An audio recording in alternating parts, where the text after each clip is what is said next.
अस्सलामुअलैकुम दोस्तों जैसा रिव्यू कंदासीं मेगा सबसे पंहिंजा वेरी जंहिंजा अचण वारा एपिसोड तमामु ज़बरदस्त सिलसिले एक तरफ़ दोस्तों अचण वारा सीन जेके आहिनि तमामु बहितरीन तव्हांखे मज़ो ॾींदा आहिनि। दोस्तों तव्हांजे लाइ हिकिड़ी वॾी ख़ुशख़बरी आहे, पर उन पहिरियां ॿुधाइण खां पहिरियां अगरि असांजे यूट्यूब चैनल ते नवां आहियो त महिरबानी करे असांजे यूट्यूब चैनल ते सब्सक्राइब करे नोटिफिकेशन ऑल करे छॾींदा। वॾी तव्हांजे लाइ हिकिड़ी ख़ुशख़बरी आहे, वॾी जेतिरी चइबी आहे।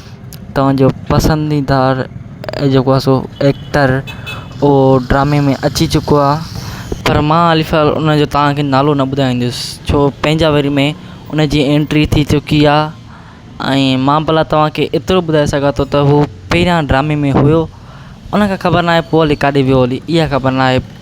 उहो बि दोस्तों अची वियो आहे ड्रामे में। हाणे ड्रामो मां उनजो नालो न ॿुधाईंदुसि, अगरि तव्हांखे कोई सेन में अचे थो त तव्हां असांखे ॿुधाईंदो त उहो कहिड़ो एक्टर आहे।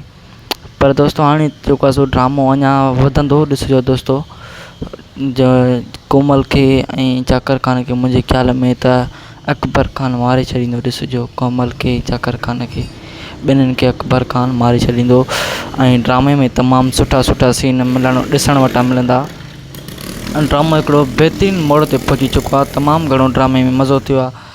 पर यार तव्हां असांजे यूट्यूब चैनल खे सब्सक्राइब नथा कयो, महिरबानी करे असांजे यूट्यूब चैनल खे सब्सक्राइब करे ऐं नोटिफिकेशन ऑल करे छॾींदा।